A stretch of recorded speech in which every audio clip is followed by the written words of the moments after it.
Merg pe poteca ce duce la stejarul din răscruce, merg și lacrimile-mi curg și parcă nu mai ajung să mă așez la poala lui, să împărț focul dorului. Când mergea mama la muncă, mă lua cu ea în luncă.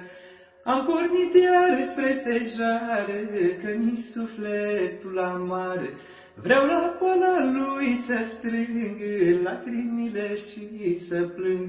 Poate așa mi-o ușura dorul de măicuța mea, care nu mă mai așteaptă, ca și altă dată-mi poartă. Poate așa mi-o ușura dorul de măicuța mea, care nu mă mai așteaptă, ca și altă dată-mi poartă.